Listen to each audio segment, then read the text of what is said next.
Hi, this is AGVAS. You're listening to Poducer. Let's go. All right, man. Thank you for taking a second with us. We appreciate you, man. First question I just wanted to ask is, how did you come up with your name? Is there a backstory? So I just kind of came up with like a name. It took me a while because I was looking so many fucking artist names taken out, but it was Agua Salago. Had some guy off Fiverr made the fucking logo, and it comes out looking like AGVAS. So everybody knew me as like AGVAS. And it was actually Agua Salago, but I was like, man, I'm just gonna make it simple because no need to fight it, you know? It's much simpler just to kind of, for branding and marketing reasons, to just do that. I feel you, yeah. I mean, overall, just Spanish basically means water of the lakes, or waters of the lake. So just referring to Lake Michigan. That's literally it. Do you have a watery sound? That's like the other question that I have, which is, if you were to describe your sound, your production, what would it be? I mean, how technical do you want me to get? However technical you want to get. You don't have to be like, I put the snare on the 2.5. Or like... No. I mean, I do have a little bit of a groovy sound in a sense because I tend to use a lot of like syncopated beats, and then also tuned like some filtering, some gating to kind of give it like a little bit of movement to that. So I guess you can consider it a little watery. I don't know. Okay, a little watery. Yeah. What genre predominantly? You said groovy. Honestly, I started off making a lot of bass house, but then I've been moving more into like G and tech lately, you know? And I have some weird ass tracks here and there that like speed house or like some random trap tracks that I have not released yet, you know? Yeah. So I'm just sitting on a ton of tracks that are just like half-baked whips, and I come to it whenever I want to, you know? Yeah, you don't have to be boxed into one genre. So something we ask on the podcast, like the long form for all of our artists, is what was your first concert? And not like your first gig, but like the first show you saw.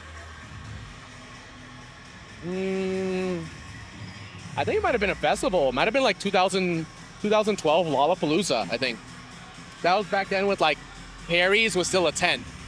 Dude, Perry's was lit back then, but that tent was hot. Yeah. I think I went to go see, I was there for Deadmau5 and then another Italian crew called Bloody Beetroots. Bloody Beetroots, dude. That was my first festival, and they played earlier in the day. Yeah. And dude, that shit was so loud. And they did it as Death Crew 77 too. Yeah, they did it as a band. Yeah. And I was like, yo, this is fucking fat. I mean, because it's like Bob Refo's the main guy, you know, behind that. And now they're like, what? I mean, I don't know how Italian scene is, but next thing you know, I see them on Vogue Italia for a little bit, and then they put a track out with Paul McCartney. Wait, so Bloody Beetroots, are they still making music? Is the Paul McCartney track recent? They have released some stuff, I think. I haven't checked them in the past, at least this past year, but as of like maybe the last 2 or 3 years, I did see some new stuff come out. And I still have like, I probably have on my USB. I have a whole bunch of shit on my USB that I never get to because I have Peppa Pig on my USB, you know? Dude, the old Bloody Beetroots, Warp 1.9, Cornelius, that was some of my first like introduction into electronic. I mean, that's where I started getting I was getting like, who's this Aoki guy, you know? Yeah, right, exactly. I got this Aoki dude is like with Warp 1997 or something like that. Yeah. There were like remixes too. Sorry, some guy just jumped the fence. I was like, what's going on? Yo, Dom, good job. Good work, man. Appreciate you. All right, so right now, who are some artists that inspire you to DJ, to produce music? Like, just, it could be friends, it could be, you know, people that are really popular that you just like think their sound is super cool. For producing or DJing, I would say let's frame the question more towards like the sound palette, like the production. I feel like a lot of my sound tends to get a lot of like, I've been doing a lot more some kind of melodic stuff in times too. So I've been getting ideas a lot from like Blue Claire. And then there's another label I listen to a lot, like this just thing called House Views. And you get some like a lot of guys out of Malaysia, like ZDX. Who else? Otaru. Okay.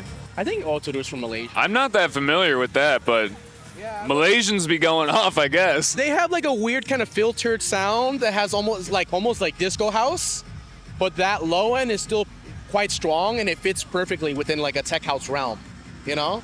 I see, yeah. No, I gotta check that out. Yeah. That's kind of the best part about this is it gives me tons of stuff to listen to. Yeah, I mean, and beyond that, I guess, I don't know, like, there's a lot of artists I admire overall. I think some of the earliest guys I remember listening to was like Vitalik, Etienne de Cressy, like a lot of French guys. And then Like the French touch, kind of. like Ed Banger Records. Okay. So they're all with like Busy P, and Busy P's Daft Punk's manager, former manager. Oh, I didn't know that. So they have some weird kind of sounds and stuff. So I think that's kind of what drove me into that, because I've been listening, like, I never had that metal phase in like high school or middle school that everybody had. Or that emo phase. Yeah. You know, I was listening to like a lot of French like house music back then and stuff. Maybe some Boys Noise too, which I think he's German or something like that. I don't know. Yeah, I don't know. I saw him yesterday at Arc.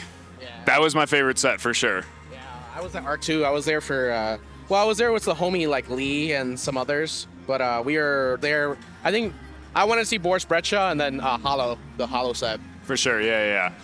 All right, last question, which is, what's something that people would be surprised to know about you? I'm a classical cellist. Oh, really? Yeah, so I've been playing cello since I was like 9 years old. So You ever whip it out? You ever record it? I thought about it.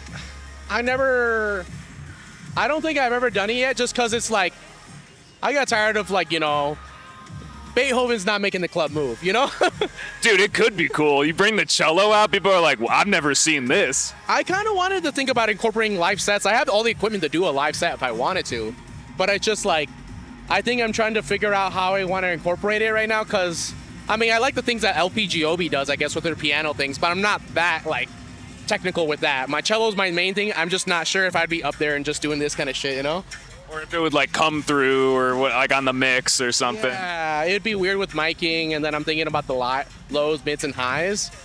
I don't know. I mean, it's something I've thought of, but I just haven't played it. Yeah, no, but I've been playing cello that's kind of what got me into like house music and wanted to do that, because I used to play with orchestras for like a community orchestra, and then I got tired of just like, you know, there's a lot of like old people, but I wanted to see people like fucking raging, you know, and dancing. Yeah. So that's why I started doing that.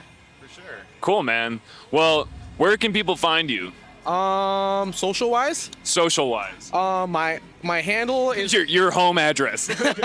my handles are the same throughout, like IG, TikTok, Facebook, AGVAS official, AGVAS official. So yeah, you can find me on any of those platforms. And then also too, if you ever come by, I'm usually putting together some like Oksana shows. So we'll be sometimes on like Belmont Harbor or Montrose Harbor, just like running some like just random like pop-ups. Nice, dude. I like the like on the beach or by the water pop-ups that have been happening this summer. Obviously, it's gonna get cold in Chicago, so that's probably not gonna be a thing much longer. Yeah, I'm trying to see if I can find some kind of like work out some deal with some venue to see if we can like kind of keep this kind of like vibe going, because we got some like, you know, cool homies with Dub Hub, Ether, you know, and some other homies that we just want to keep running shows, you know, try some new things. Yeah, For sure. Dude, well, thank you so much for coming through, man. I appreciate it.